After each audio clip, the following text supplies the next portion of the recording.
How will the Mavericks be making room for Dante Exum? Plus, we react more to what Mark Cuban had to say. Can we do a cold open? From yesterday? All that and more coming up next. No!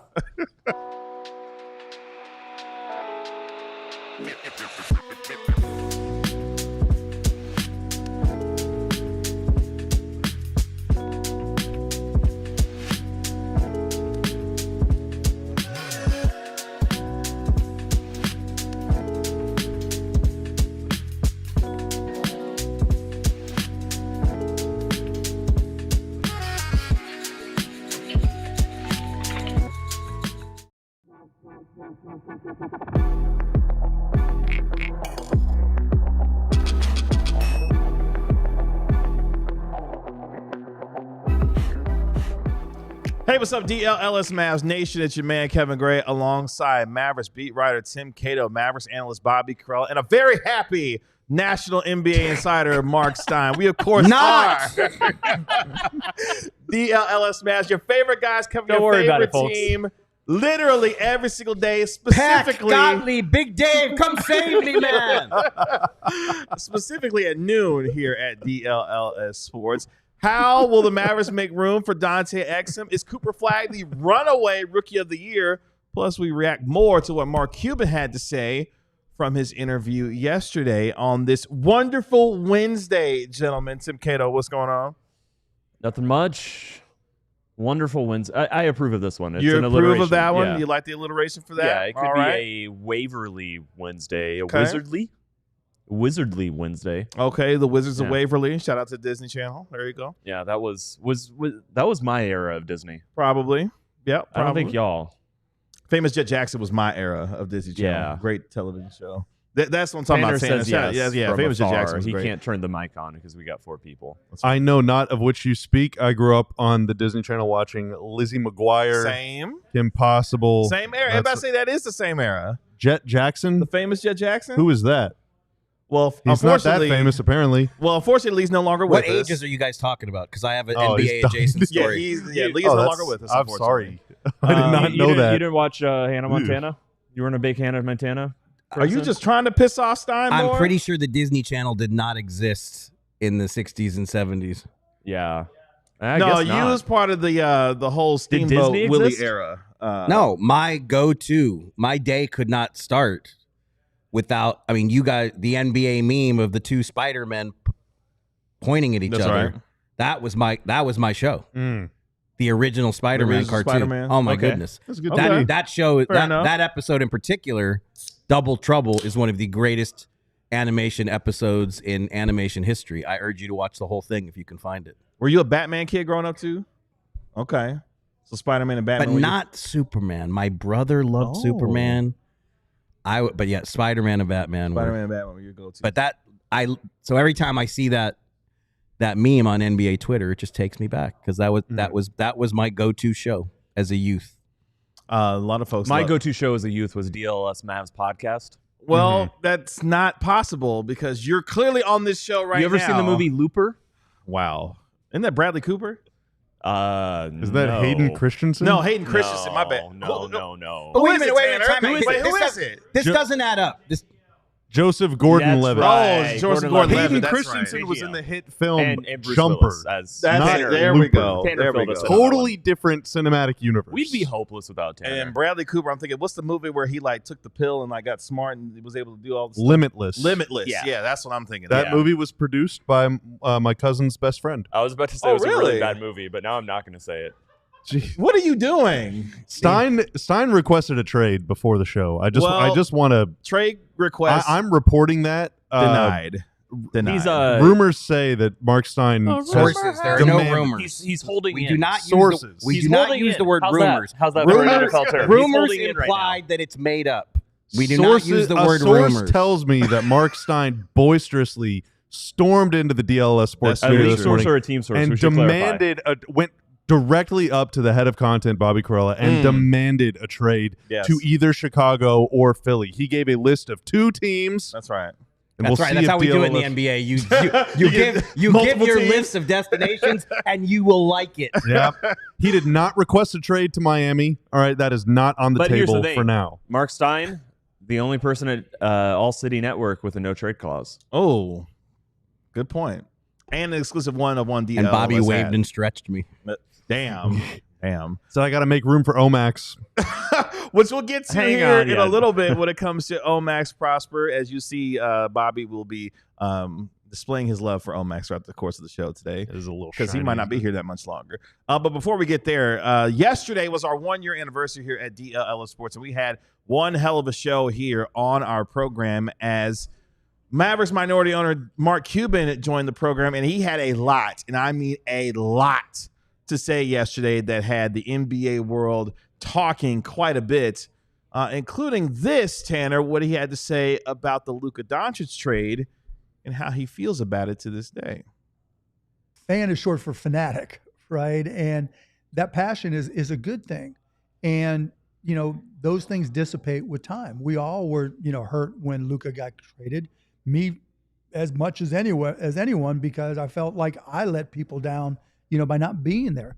But what's done is done. I let people down by not being there. That quote has gone all over the place with respect to the Luka Doncic trade. Stein, I want to start with you because there was a lot of revelatory things that for a number of people, Mark Cuban laid out yesterday. How did those comments land with you when you heard him discuss the Luka trade in some of those terms? Yeah, I mean, I think it still stings for him for sure that, you know,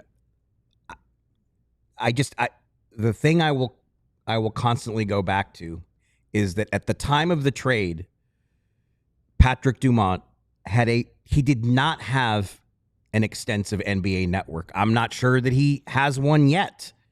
So the two people that he could have gone to consult about this move from my seat, the two people he had a relationship with to say, my front office is saying we should trade Luka Doncic, but I want to bounce it off someone else. There were really only three places he could have gone. One was here. No, that would have been the fourth place. Okay.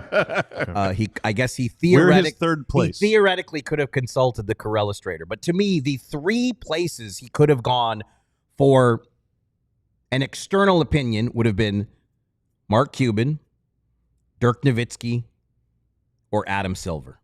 Those really were the only three places Patrick could have gone to say, my front office wants to do this move. I want to run it past somebody a little bit more removed. What do you think? And it will forever stun me that he didn't do that. Can I ask you a question about the Adam Silver part? Sure. So there's a lot of fans that I think maybe some of them are jokingly, but some of them seriously believe that this is like Adam Silver told Nico and Dumont to trade Luka and all that stuff. But why would Patrick Dumont want to or feel compelled to consult with Adam Silver on that? Because he didn't know anybody else in the league. Mm-hmm. To my knowledge, he did not ask Adam Silver for consultation, and it's a what if that we cannot answer. But Is that ethical, though, for the I'm gullible commissioner? enough to believe that had he said, Adam, we're thinking about trading Luka, for all the memes and all the belief that the league wants Luka in Los Angeles, I would like to believe that the commissioner of the NBA would say, Patrick, I really wouldn't be trading Luka Doncic if I were you. I want to believe that's how it would have went down. Maybe it would. I don't know. This is a complete hype. This is hypothetical ground that we don't know the answer to. But all I'm saying is Patrick being so new, those were really the only places he could have gone to for some external consultation on this matter. He didn't know Dirk well, but by that point, if you remember the previous season, was it the same season or I think it was the previous season, they sat together courtside at a Mavs Warriors game. Wasn't that the game where I think that was the game where the Mavs they defended the wrong basket? What I remember was that. that? Yeah. I think that was legitimately one of the greatest nights of my life. That was so funny. Was Mark? I think that was the year before because I remember Mark was furious about it. And I remember he sold the team. The team sold the team sale. News of the team sale broke in November of 2023. I want to say March of 2024. God, I hope I'm getting this right. Well, the Warriors game was 23 when they defended the wrong basket. Was it? It was the end of it. That's why it was so funny. Yeah. Okay. There was a game that Dirk sat courtside with Patrick Dumont. Yes, so I remember that game. I don't remember when it was, but it was before the trade. Yeah. The point being, at that point, there was enough of a relationship where Patrick could have texted, "Hey, Dirk, can we chat for a sec? I want to run this past you." Mm-hmm. Didn't happen. He, and clearly he had a much closer relationship with Cuban, and they made the decision to keep Cuban completely out. Cuban did not find out about the trade until the hour before it happened, at some point within the hour before it happened. So, and again, Mr. Crazy, Adam Silver was holding the gun. People are going to believe that the league orchestrated this no matter what is said, no matter who says it.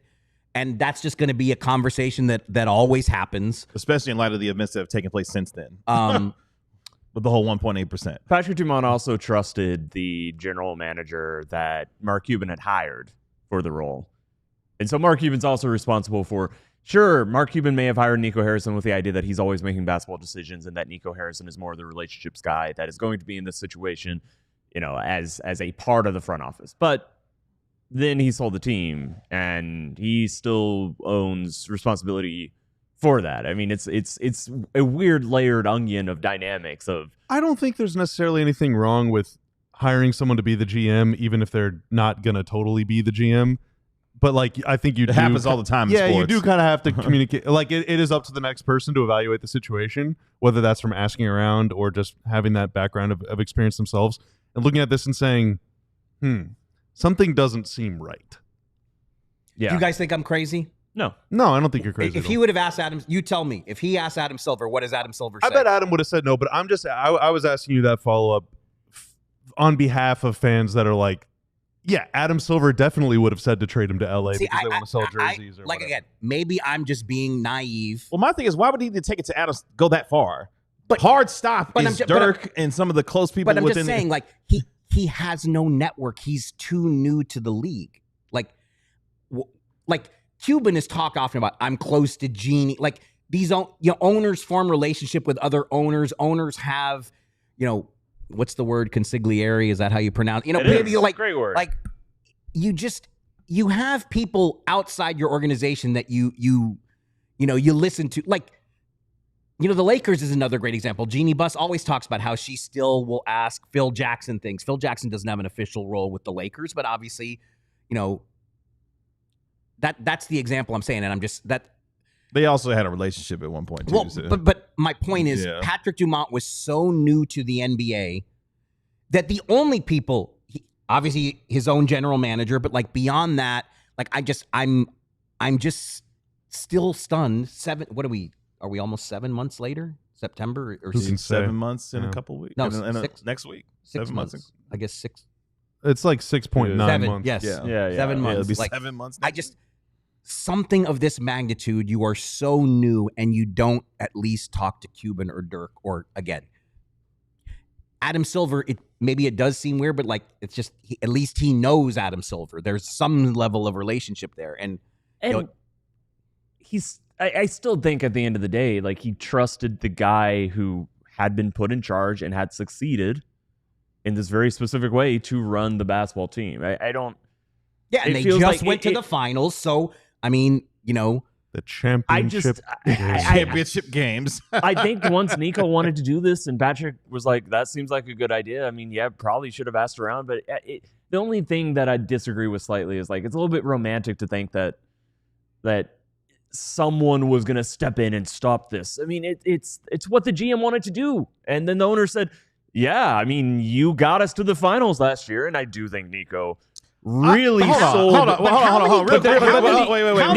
How many games? Really sold his how many role on games did they, as a family, sit courtside?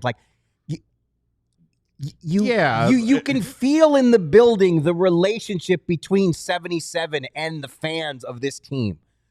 Even more basic than that. Yeah, the owner watched that player do what he did to help his team get to the finals. when that idea is presented, talking about sitting courtside, Dumont is sitting courtside watching this unfold over the year. Once the general manager brings you that idea, he has the power and the ability in that very second to say, hell no, we're not doing that. I just watched this happen. Find another way to figure out how to make this team better. But what you're not going to do is trade the guy who's going to help lead us for the next decade and it just helped us get to the NBA Finals. Well, coming from a position of, if he is coming from a position of, I just don't really understand what's going on here and I'm just kind of learning all this stuff or whatever, he said, I don't want to feel the experience of the confetti falling on me again or whatever. And he's like, man, I want to get back. How do we win? And if Nico is able to sell him on, well, trading this guy for someone that I think is better, then yeah, I would think someone that is coming from a position of relative ignorance. I don't mean that as an insulting way, but like Patrick Dumont just didn't know. Way. Yeah, then he'd be like, okay. In 20 seconds, I still believe, have said so on the show, I've heard this, throughout, that Nico sold Patrick Dumont on Nico. That he sold him that this team was going nowhere, and then he made some huge swings at the deadline, and they went to the finals. And if you view the Mavericks getting to the finals as a product of your hot shot, smart GM making really sharp moves at the deadline, they were good trades. They're good trades that got them to the finals. But if you view it more as that and less as like about having a top 3 player in the NBA, I also see how someone who is not well-versed in basketball would be like, that seems bold, just like you did bold things last year. Let's be bold again. It worked great. It will work great again. If you missed anything that we had to discuss with Mark Cuban yesterday, make sure you go back and watch and listen to our episode that we had as Mark Cuban sat with us for the entire hour of our 1-year anniversary show here at DLLS Mavs. A compelling interview that had a lot to discuss once that concluded. Make sure you check that out. Let's take our first break here on the DLLS Mavs podcast. When we come back, we dial up the Stein line with our national NBA insider, Marc Stein. And when it comes to the latest on your Mavericks, including this one with Olivier-Maxence Prosper. Trade me instead. Dante Exum. No, we're keeping you. Save Omax. Coming up next.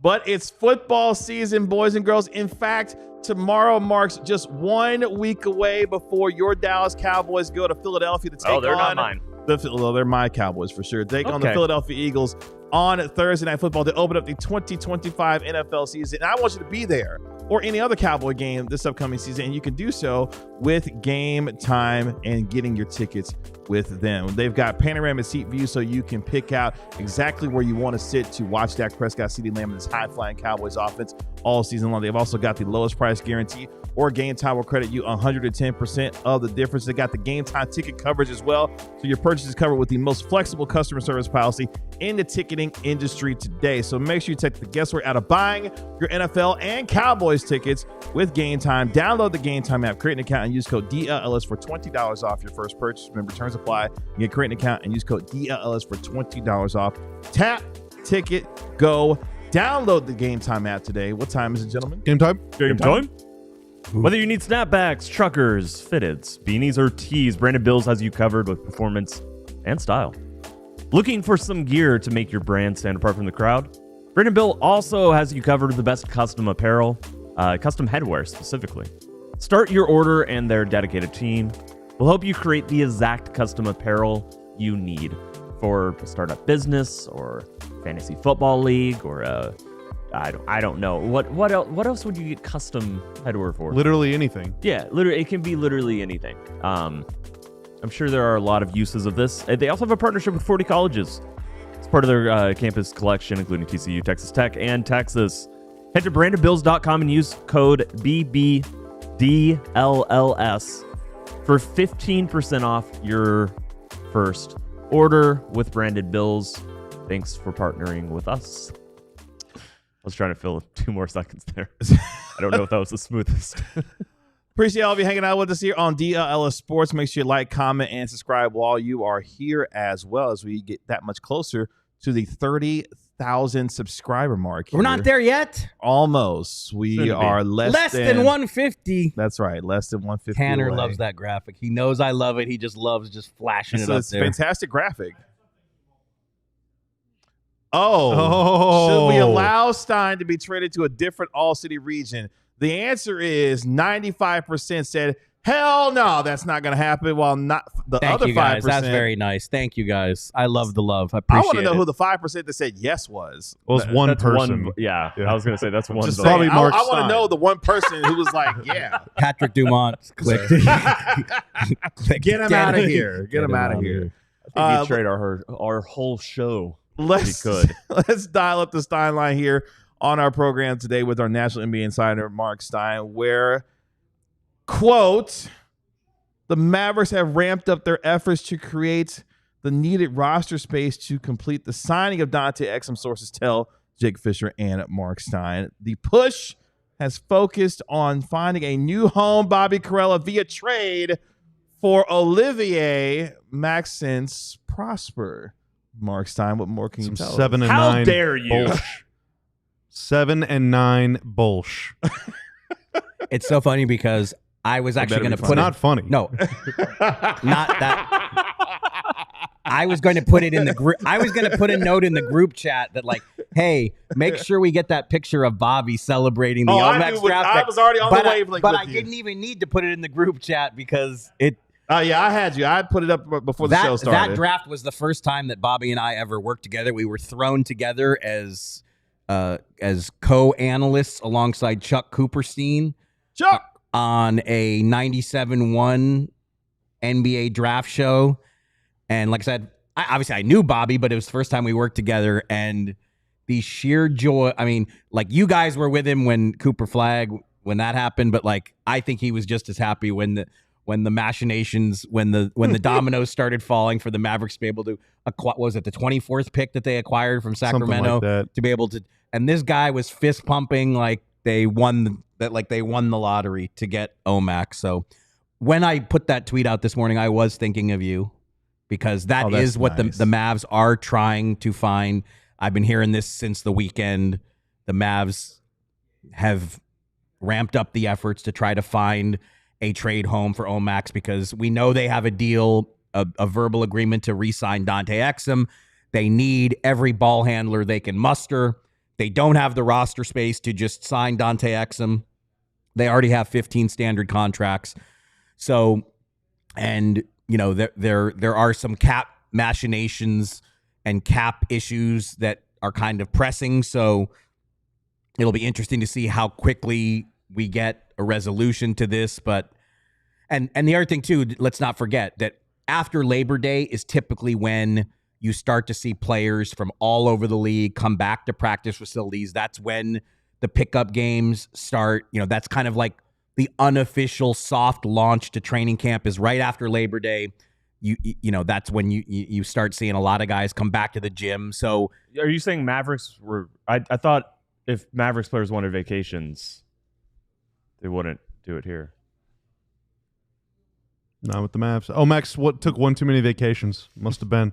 That's why. I want to weigh in on this. My DMs have been blowing up. The Really? Bobby Karalla Anything good? subreddit has Anything been good? just a buzz.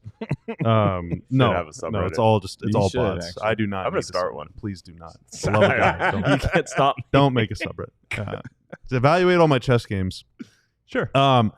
So look, I don't deny that over the last, a lot of people have been asking me, over the last, let's just call it 2 years or so since Omax has joined the team, he has not been one of the top players on the team. I would say he's been one of the top 14 or 15 guys on the team. He's been one of the players on the team. Each of the last 2 seasons, he's been top 15 on the team. All right, that's Yeah. pretty good. That's a hell of an observation, Karalla. That's I pretty mean, good. Brandon Williams was on a 2-way contract last year. Okay, Omax is one of the top 16 or 17 guys on the team. Kessler Edwards was on this Consistently. roster last year as well. I think, you know, and he came in the league with a couple question marks. First off, can he prove it as a three-point shooter?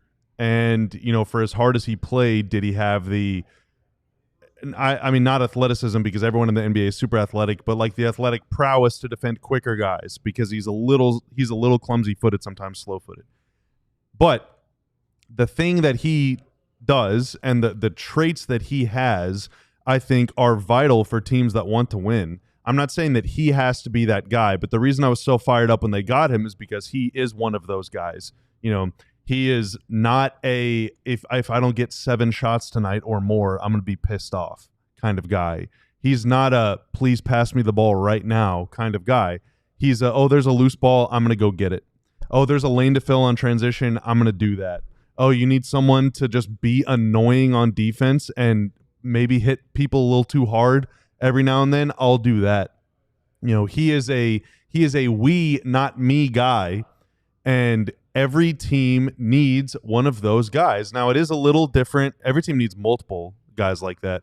It's a little different now because of the way OKC built their team. Everyone's through the draft, and so they got a bunch of I wouldn't say star-level players. They have several star-level players, but a bunch of guys that are too good to be role players, but that kind of embrace the role of role players. The Mavs are going to try and do that. When they're healthy, they roll 7 or 8 deep of guys that are like a top 2 or top 3 player on their team caliber kind of guy. So some of those guys are going to have to play like role players, but like you need guys that are just willing to do that. And Omax has always been willing to do that. Now, the guy that they're going to replace him with, Dante Exum, is another one of those guys, so I think that's fine. But that's why I was so fired up whenever they got Omax, because that dude is just he loves the mess. He'll take out the trash for you, and you can never have enough of those guys. And so I will miss you very much, Omax. What was he drafted as? What, like, in his draft profile, what was supposed to be his biggest strength? Energy guy, defense. Defense. He drew a lot of fouls. And also, He's let's not forget this right after the draft, all summer. What was the talk? Omax is more NBA ready than Derek Lively. Yeah. It was a Ooh, boy, constant. people like me were propagating that. I was way wrong on Lively. It was a constant refrain. Omax I is not way a wrong on positive Lively. NBA defender. That is why he is not in contention to be, like, his offense might be better than his defense. Like, there is a legitimate case for that. He was drafted to be a plus defender, a plus defender. And there were people, I heard on draft night, I heard that Vegas and Summer League, there was people like, is he actually a good defender? What I will say is this, is the argument for him. I think you laid out a good one. The Indiana Pacers were just in the NBA Finals, and there are teams that are going to emulate them. There are teams that are going to trend that direction, which is hyperactivity and floor coverage. The Indiana Pacers were a team that got up and down. They had high motor guys at every position, and they had guys that covered every aspect of the floor. That is something that Omax does. He's not a negative defender because he's big and tall and he gets around. He has unfortunately not become a plus defender. He is not a stopper. He is not someone who gets a lot of splash plays. He never did in college. That was, the concern, is that he had, I think, 13 blocks in 3 seasons as a 6'8" guy who's known as a plus defender. And that is the main reason to me. Like, I think his offense is not there either. But that's the argument. That's the archetype that maybe if somebody wants to take a flyer on him, that, see if he can continue developing in the next year or two. You can't just go get 6'8" guys who have that high of a motor all the time, every time, who cover that much ground. And that is going to be a skill set I think the NBA is going to lean into. Yeah, and that's his NBA skill, right? But you do need to complement that with something else. Yes. And that being your NBA skill is not enough to keep you in the NBA. Yeah, and at this point in his career, he hasn't consistently demonstrated the productivity on offense or the productivity, like you mentioned, on defense. But I think, I don't think that him playing 100 games over the last 2 seasons with the Legends would have magically solved these problems.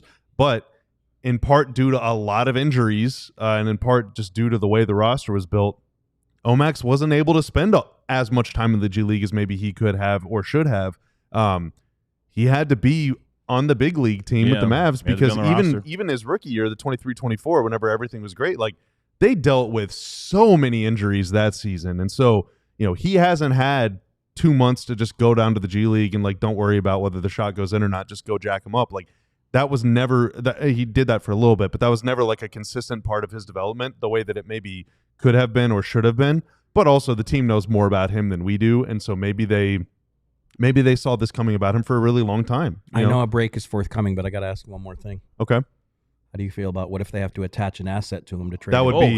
be awful. I would rather stretch. I saw Yossi Goslin saying that they could just stretch him and it would still work.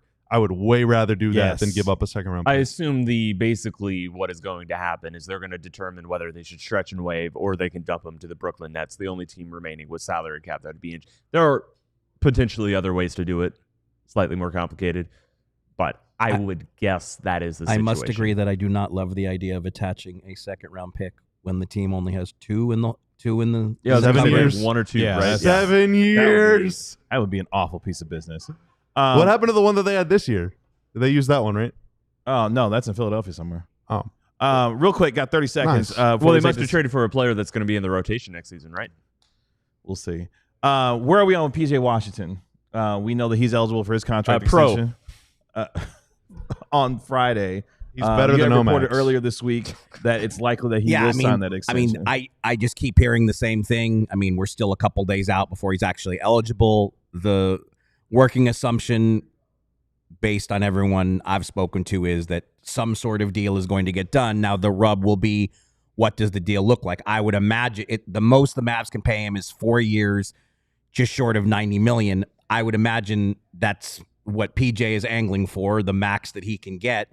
If it is that deal, people need to remember he then becomes trade ineligible for 6 months, which goes beyond the February 5th trade deadline, which would mean that PJ Washington will spend at least all of next season as a Maverick. The only way he would be tradable with an extension is if it's a 3-year deal rather than 4.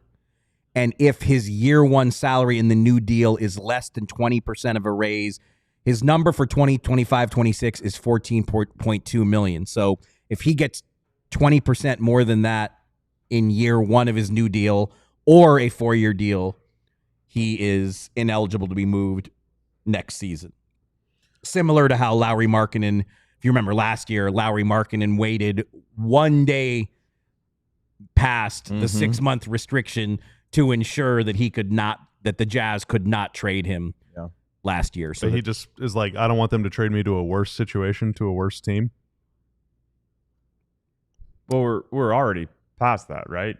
We are. I mean, yeah, but I was talking about I was just using that as yeah. the 6 month thing is just there's so many dang rules, man. It's like yeah, you need a whole law degree. thank God we have the Keith Smiths and the Yossi Goslins who we can just And dial. we got Sarah. And the Sarah. I yeah. had Sarah. I don't see Sarah in chat today. Not Sarah's, today, but Sarah's probably at a gym watching Eurobasket right now. She's in Europe, right? Yeah. that's right.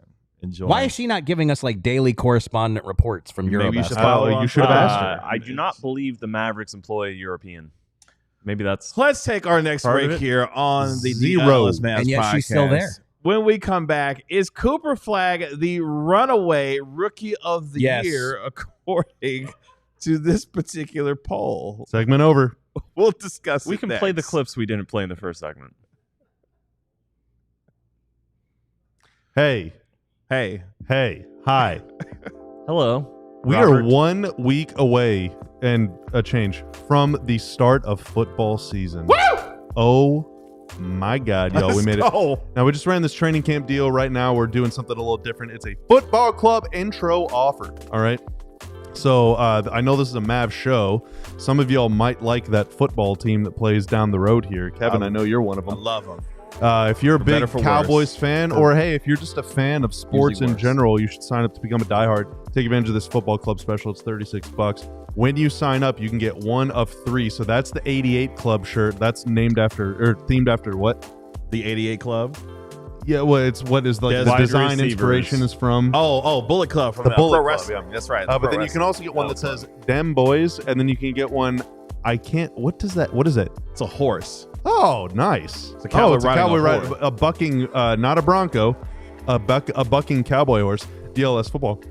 One of those shirts can be yours for free right when you sign up. You also get access to the Discord. I'm You getting also the get 88 Club access to shirt. some written content. We'll be talking with Tim about that in the next break. Any Bill shirts out there? None of those. No. But branded Bills hats, Mark. That's right. But in the Discord, actually, GM Ben and I received admin privileges on the Discord yesterday. And so, folks, we got a Wings channel. Let's go. We got a college football channel now. That's right. And I'm going to do some investigating into React roles so that you can get notified for different stuff instead of the @everyone tag. Anyway, we're going to clean up the diehard Discord. It's going to be a much better place to hang out.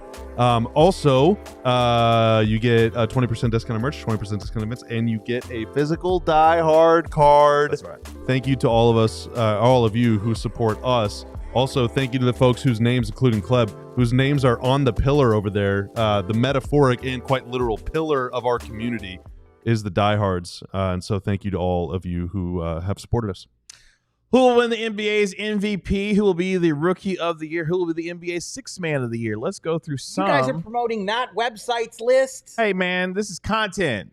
Why does nobody tell me these things beforehand? Because you react like that. They're all in Just Notion. like that. Yeah, they're in You Notion. know I can't even spell Notion, let alone log into it. You say constantly that you got it covered. You do say that you constantly have no. That is a lie. Why That are is- you lying? So now you lying on the show? That is what you do? that is for dramatic effect. Everybody in this chat knows I don't know how to work Notion. I don't think anyone in this chat knows what Sounds Notion like is. that's a year 2 project for They you. don't have a notion what Notion Yeah. is. I think if they you actually will. probably do. I think there are some of our I'm viewers not sure. are on it. They've I'm heard not us sure. talk about it A enough. lot of businesses use Notion, but anyway. Let's go through some of this. News As to me. Mark alluded to, the worldwide leader talking to their NBA insiders. I'm out on this segment. we figured We you can talk about it. I still want to get to the other clips. Yes, So, then we Cooper's do- going to win Rookie of the Year. Well, let's just talk about that one. the Rookie of the Year. Yeah. Who can beat him? Dylan Harper and Dylan Harper. I still think Trey Johnson has a chance because he's going to get a lot of shots up, and I think he is a pure scorer, and Washington's going to be bad, and still think it's possible. Cooper was Possible. the runaway winner in this Yeah, particular he's the poll. runner. Yeah. Dylan Harper came in overwhelming second. VJ Edgecombe came in third. I do like Edge. Con Knipple came in fourth. Ace Nibble has a Bailey chance too, yeah. came in It's just, fifth. I mean, what kind of Cooper's going to have such a larger role before minute one, before camp, before the doors even fling open for the first training camp practice. I just think Cooper Flagg starts the season with a larger role than any guy we could name on the list. VJ is a dark horse candidate for me because depending on the injury situation in Philadelphia, he could have a lot of opportunity. I just don't know how much he can play alongside Maxey and McCain. Because like, Maybe we would get the chance how to find tall? out. Tanner, you're the And resident Quentin VJ Gri- and Edgecombe Quentin expert. Grimes. How? Oh, that's right. How That's tall right. is VJ Edgecombe? He Tanner is Tanner's Googling just it. googling it. He's literally okay. Our No, expert is the entire asking Grok the how idea tall about VJ VJ Edgecombe is. Edgecombe is that he plays taller listed than at he 6'5". is. This is the that guy he who is tried to get not us to cancel a Friday's Thompson show because twin he's going because he's level got athlete, but he is a hyper athlete, and that minimizes the fact that he is on the shorter side as a guard. Also, He's I've listed been at on this 6'5", Trey by the Johnson way. thing for a while. He's second behind Cooper Flagg in the odds as well. So I'm not alone in this. He's on the Zards, right? He's on the Zards. Who are their other that is guards? such a bad nickname for a I team. think that's great. The Zards. The Zards. I mean, if we were the W In Uh, Pokemon, we Scout, call, Pokemon CJ players call McCollum. Charizard Zard, so I'm used to that. CJ McCollum. So if you were a okay. Wizards fan, Yeah. you'd want to go the Zards. The Dude, Zards. I'd call him the I Zards. don't think I'd call him the Wizards fans do Z's. that. I'd call him the I don't think they Wizzies. do that at all. the Wiz. The I mean, Wiz, the Wiz yeah. is also good. Yeah, First of all, the Wiz. you probably want to call him the Bullets. incredible show. those uniforms are are those uniforms not in the conversation for They're good. greatest Yeah, of they're all good. of all time? Yeah, they're good. The Bullets uniform, The throwback? 70s, the vintage Yeah. Wes Unseld, Big Yeah. E championship. I mean, those are The some of the gold best. ones were bad. Oh, okay. The gold one, like the Wizards ones. Yeah. We're talking about the Bullets. We're talking about the Bullets ones. the gold Wizards ones were an atrocity. Yeah. It is a shame that Antoine Jameson Elvin was cursed. Hayes and Wes Unseld did not wear gold uniforms. I don't even know what an unsold is. Don't you're hurting your own credibility with statements like that. I had credibility. Not Wow. anymore. Dang, Who will win the NBA's MVP, Mark Stein? Anthony Davis. What we did talk about that actually last week. What did that amazing website say? Let's just see I'm what asking you who you think. I'm asking you. Who you think? I think 77 is going to be a very strong contender for the MVP award. Do you think so? Here's what will ignite conspiracy theorists around the world. What if, let's just say, the Lakers win 50 games and finish 5th in the West this year, and Luka averages somewhere around 34, 9, and 9. Do you think that he'll win MVP? If the Lakers can win 50 games, when I think very few people are expecting them to, I mean, he's going to be right there. But Now, I don't know but who he didn't else- win whenever the Mavs won 50 games and he averaged 34, 9, and 9 for a 5 seed. He finished 3rd. How about that? Do you think that little Lakers bump would get him over the hump? That rhymed. Plus, the narrative is in place as well. I mean, with this whole off-season the thing is, like, every year is a season unto itself, and so it's hard to say, well, this happened 3 years ago. Like, it is. It's. I don't know how else to explain it, but like, I can't sit here and blanket tell you yes for sure. But I think people are down on the Lakers in general. So if they are a 50-win team, that is going to help his case immensely, because I don't think they are projected to be a 50-win team. That's how incredibly tough the West is going to be. Wait, I thought they are. Are they? Pretty sure I'm pretty sure their number is What did 49 and a Westgate have to say half. about I chose them out of the top we- 6. Yeah, Weren't they I'd rather 49 look at and a half? Westgate's numbers than that other I place. think at the Westgate it's either 48.5 or 49.5. Wow. Yeah. So the Mavs are only 40. Mavs are And- 40.5. 4.5, yeah. Yeah. Yeah. The Clippers, I think, were 50.5. The Clippers, I want to say, were one win ahead of the Lakers. Maybe they were tied in the Westgate book. Nikola Jokic is the overwhelming favorite to win the NBA's MVP. And you know what? With the moves they've made, if they finish second in the West ahead of Houston, that's going to make Jokic really tough to beat. But also, is there going to be voter for Jokic has won 3 out of the last 4? Is that right? He's won a lot of them. 3 out of the last 4, I think it is. So, is there going to be 3 voter of the last fatigue? 5. Well, he might also play fewer minutes this year and therefore assemble fewer numbers. I think they're going to win more games, though. I was doing a little research for the film session we did the other day here at the studio, which, by the way, that was a blast. I don't think we've talked about that on camera, but I was looking at some handoff stuff because I compiled a bunch of Mavs handoff clips, and I don't remember if this was just for last season or if it was going all the way back to 21-22 because I was looking at both, but I think it was just for last season. Jokic handoff points per possessions are just like, I mean, it's like him and then everybody else, but also right up there, like top 5, top 10 in handoff point per possession. Dwight Powell. Jonas Valanciunas. Oh. Jonas Valanciunas. Wow. Yeah, they're the And he's Nuggets coming off their bench now. The Nuggets are super excited about that acquisition. Like, he is far and away the best backup they've ever had for him. And Okay, here's the argument against Jokic. Denver's going to win so many games and finally going to start blowing teams out that Jokic is just not going to have good counting stats.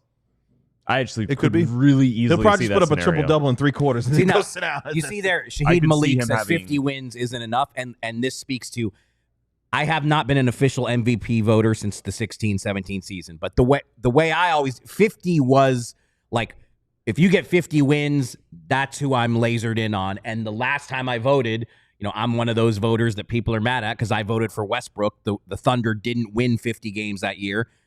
Westbrook's probably the only MVP I voted for on a sub 50 win team. Maybe there was another one that I'm just not remembering. But that year, I felt really strongly the Thunder had just lost Durant, and a lot of people thought that team was just going to crater and not even make the playoffs. Westbrook averaged a triple-double. I want to say, did they win 46 or 48 games? I believe 47. Yeah, like they were close. To me, they were close enough to 50.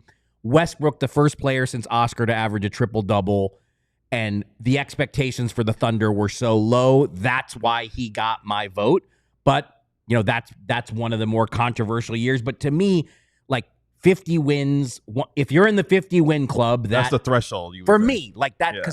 And the reason is just because historically, since the early 80s, when it stopped being a player vote, since it became a media vote, you know, Moses won it twice, I think, on sub 50-win teams, but one of those might have been still the player voting era. Like, I have to go back and actually look, but it was in the early 80s at some stage that it went from the play. I mean, if you remember, Kareem won the player vote one year. The Lakers didn't even make the playoffs, and Kareem still was voted MVP by his peers. So people who say like that the media doesn't do it right, I mean, can you imagine an MVP from a team that doesn't even make the playoffs? I mean, that Alex happened. Rodriguez won it for the Rangers. I mean, that happened. So, like, I think by and large, the NBA feels as though the media vote is the best alternative from a bunch of bad alternatives. But my general approach was, you got to win 50. You got to be on a 50-win team, just because that was the historical precedent. But there have been I think one of Jokic's MVPs, they were sub 50. Is that right? They finished 5th or 6th in the West. It gives the year. Right. See, and that's things I like using 50 wins better than the seedings because the seedings, you might be a 6 seed one, like the Kings were a 3rd seed with less than 50 wins the year Mike Brown won Coach of the Year because the whole West was racked with injuries. And so that's why I don't like to use the seedings because seedings can vary year to year depending on how tough the season is. To me, 50 wins is synonymous with you're an elite team or you're a very good team at least. Sure. So I just think 50 wins is a more reliable standard than seeding. I wonder how many games will get the West this year because I can't imagine. As difficult as the West is, 54, 55 games may win the West this year with how difficult the conference is. So, or just in how many 50-win teams will we see in the West? I don't know if there's a team outside of Oklahoma City. They may get to 60, but outside of them, I don't think there's another team in the West that gets 60 wins Denver could, I think, this year. if they stay healthy. I think Denver. You could. think Denver could get 60? Yeah. Yeah. If they healthy matters a lot, and for them too, it's also like Jamal Murray could play 75 games, but Jamal Murray really plays like 42 of those games. So like it could be. We'll see. We'll see. Let's take our final break. One here. of them will, of course, be against the Mavs. At least one of them. Yeah. He had like 90 against them last season or something. It was pissing me off. Let's take our final break here on the DLLS Mavs podcast. When we come back, our Mavericks Mount Rushmore, the 4 most influential, most impactful, best players, coaches that we believe should be on the Mavs Mount Rushmore. We do that next. Hey, you right there, person who is a diehard or should be, because tomorrow we're going to drop the fan survey results that we promoted on the show a couple times. I talked about, I've done this now, I believe it's my 5th or 6th straight year. I've been poring over the data that I've collected over the weekend and the past couple days. I regret to inform you that the survey is now closed. But if you'd like to read the results, which I think are very fascinating. Like I said, I've been poring over them. There's a lot to pull out of it, a lot we're going to talk about on tomorrow's show from said survey. You need to go to alldlls.com and become a dang diehard. Because that's just the right thing to do in your life. It's the ethical thing. And it will allow you to enter an exclusive club, an honorable club known as being a diehard. And you're going to get the first results. You're going to be able to look at all the data, all of the survey information, some analysis from me. You're going to get some of it on the show tomorrow. If you're a diehard, you can get it all. Do I need to go 2 minutes or are you? No, I was supposed to promote Airbud. That's right. That's right. Friday Film Club. Be there or be square. Woo! This week's film, Airbud. What kind of order are we going in? We're going 1, 2, 4, 5. It doesn't matter. Doesn't We're matter. serving the audio listener right now, Tim. Oh, we're fair. watching Airbud for this Friday, so make sure that you rent it or download it or buy it or do whatever you got to do. I know that we all have copies of it on DVD. We're going to be joined in studio by Isaac on Harris to review that hit movie from Locked On Mavs. It's going to be a really good time, so hope you are looking forward to watching on some Disney Plus. Airbud this If anybody Friday needs to log afternoon. in, just DM me. All right, I will do that probably. Wow. I was talking to the audience, Oh. but you can do that too. Before we get to our Mavs Mount Rushmore, Kleb. Yeah, we'll get to that in a second. Sorry, but I just wanted to make note of what Kleb had done on the Jokic MVP year. Jokic won his second MVP on a 48-34 team back in 2022 when the Nuggets were, in fact, the 6th seed. The Suns that year won 64 games when they won the West in that MVP season. So appreciate Kleb helping us out there. I Patel 41. El Patel. El Patel, that's an L. El Patel 41. Thank you so much. And Kleb, thanks for looking that stat up. That There you was go. clutch. For the $4.99 super chat, Adam Silver says owners can keep trade veto post sale. See Genie Bus, but Cuban denied the NBA banned it. Lawyer error, or league misled him? Question mark. Well, so Mark said on the show yesterday, Cuban told Stein that there was some language taken out of the contract or whatever, and then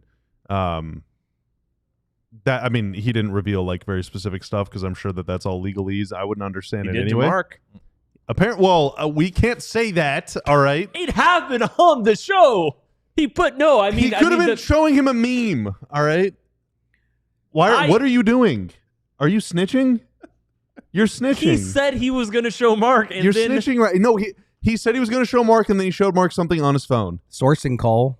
Can I run away now? You don't know what he showed no. him. Cuban often disagrees with the or has for a long time disagreed with the NBA, and often he disagrees over something that makes his side of the story look better, and sometimes he's right, and sometimes Well, he's I not. will say this. At the time, and I reported this at the time. It was at some point. The story about the sale was November of 2028. It came. I broke it right before a home game against the Rockets.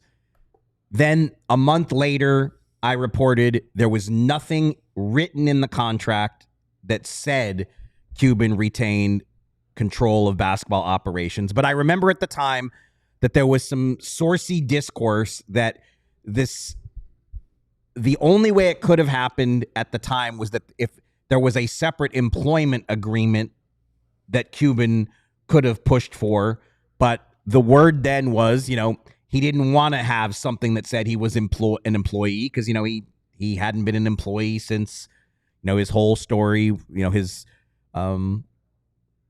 when he left the computer, I don't remember it exactly. And God, my memory sucks. He was working in the computer business. He got fired, and then he started his first company that was a huge success. And that's when he basically said, "I'm never going to be an employee ever again." That was kind of like his ethos back then. But the way it's written into the Laker deal, like Jeannie Buss has a contract to. It is kind of like that employee contract that was discussed at the time. And he did say on the show that hopefully Jeannie learned from his mistake. Like he said that. And we said some nice things about Mark Cuban, but what I will say about this is that his story has changed a lot in the 2 years since selling the team. We'll leave it at that. Let's finish up our show today with our Mavs Mount Rushmore. Recently, to me, it's the four right here. Did that really happen? I think we're the Mount I saw Rushmore. this on Twitter. I'm like, this is not real, right? That was a real thing. Yes, very much a real thing. It was picked up by Bleacher Report, and yes, it was discussed as well. So let's put a little spin on it for us. Well, they included Dwight Powell. Did we? Let's first establish their Mavs Mount Rushmore, because that's what made me want to talk about it on the show. That's what I was about to do. So Bleacher Report. This is from Bleacher Report, or they picked it up from somewhere else? A Mavs fan put out theirs, and the conversation picked up from there. So the fan conversation endorsed by Bleacher Report was that Dirk, Luka, Jet, and Dwight Powell. And this is that true? That actually happened. The Mavs Mount Rushmore from the year 2000 to now. Yes. Oh, okay. See, now I didn't know that it was from 2000 to now. That's why I'm here to clarify. As much as I love Dwight Powell, I would submit that he's still even under those guidelines. What if it was from 2014 until now? I love Dwight Powell, but I would still submit What if he it was probably does not qualify for a spot. But I didn't. Okay, so my outrage has to be lessened somewhat. Thank you for that. I did not. Lion Star 24. I did not realize. Shout out to I did not realize that there was a 2000 designation on there, because I was just like, are we just forgetting the 80s now? Like, why do you really want to get me riled up? It's too late for that. I think we Lion already Star have. 14 with the $1.99 super chat. Mavs podcast Mount Rushmore are you four guys right here. That's very sweet. Thank of you. Thank you so much, Lion Star 14. Let's get to our individual ones. You can throw in your Mount Rushmores. It's Honorary fifth. He's a part of it. Tanner's the guy that like blew up the dynamite in the side of the mountain to make the faces. Right. Isn't there another statue like out like near? Anyway, You're doing a lot. Ro Blackman got them Cooper flag. I'd really like to think he's political, in the I recall. conversation here. Shahid with Mark Cuban, Dirk Nowitzki, Michael Finley, and Jim Jackson. His Mount Rushmore. You could throw yours continue to throw yours in there as well. No, Mavrello did not make the cut. Brandon Wright. Hell yeah. Let's get Brandon Wright in the Mount Rushmore. Yeah, Mavrello. I think, okay, so I agree with you, Mark. My personal Mavs Mount Rushmore. Actually pretty tough to come to. This was tough. Yeah. The first few I think are easy. And do you want to just do it 2,000? Will that make it No, easier? no, all time, all man, time. all time. It's got to be Dirk. It's got to be Jason Kidd in there, not only as a player but as a and championship coach. and coach and everything. I would put Ro Blackman on the Mavs Mount Rushmore. The fourth spot is tough because I think Cuban has a really good claim to it. I think if you're looking players, I don't know if I can put Luka on it, which is kind of weird. I would put Norm Got them to Sanju. the finals. He's the only other. He's the best player on their one of the 3 finals appearances they've had. This is why I Yes. love this Yes. exercise because there's a lot of choices you could go with. I would put Norm Sanju, the guy that founded the Mavs. Okay. Moved here from, well, he was kind of bouncing. He was all over the place, but Buffalo and then San Diego. Came to Dallas, hell bent on starting a team, and his efforts came down to the last second before the NBA was going to say, "Not we revoke that. You can't do this anymore." He was able to strike a deal with Don Carter, and the rest is history. And then he was the GM and ran the business side of the Mavs pretty much from 1979, like when they were -1 years old, through 1996, whenever the team was sold to Ross Perot, and then ultimately later on to Cuban. So I would include Norm Sanju on mine just because without him, there literally is no team. But if you want to put Luka or Jet or Michael what you're Finley saying is or- total. I mean, Norm Sanju is a very underrated and not properly remembered figure in yeah, and Mavs I history. think that's in no small part due to efforts made by regimes that followed his. But how do you? I guess my question is, how do you separate him from Donald Carter? Like it's as the first owner, and like You can play loose with it. This is a fun exercise. And to if be able we're to gonna do it make with. this non-players like as pivotal as they both Nelly? are, I mean, Or I Donnie? think, yeah, Cuban's run as owner was, he has to be in the conversation. I mean, he Does Rick really Carlisle make he that really list of changed. Yeah, he non-players? really changed the whole profile of NBA owners and the whole archetype of NBA owners. But yeah, both of the Nelsons. I mean, but Donnie Nelson. I mean, he drafted Dirk and Luka. yeah, That ain't bad. yeah. He drafted Luka and Jalen Brunson on the same day. Yeah. He acquired Dirk and the rights to Nash on the same day. There's a lot of Mavs draft history that is not pretty in between those 20 years, but those are two I pretty. still believe in Those Mo are two Ager. pretty good hauls. Let's get to one of the I super- think it would be. Just to make it easier, making it players only is probably a little easier for us. Yeah, if it's players only, then I think I'll get to for mine. me, in a it's second. got to be Luka or Finley.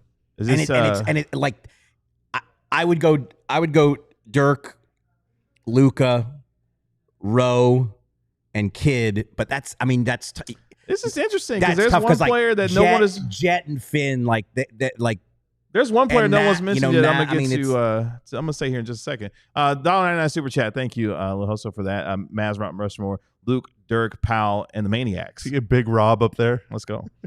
Jordy with Dirk, Nash, Kidd, and Jets. I mean Derek Harper too. It's like it's hard to separate Rowe and Derek Harper. I mean Rowe was an all-star. Harp, two of my favorite players, Derek Harper and Ron Harper, two of the absolute guys screwed that never got one all-star appearance Another in one, the NBA. Jason Terry. Jason This Terry, yeah, never made an all-star It's like team. it's to only pick 4 players is impossible. This Yeah. is This franchise is interesting. almost 50 years old now. Mine real quick, which again, I'm surprised that no one has said this player. But mine are, where did it go? Oh, Dirk, Luka, Jason Kidd, who we've all said. Mark Aguirre is on my Mount Rushmore. Yeah, and I love That is- I love Mark.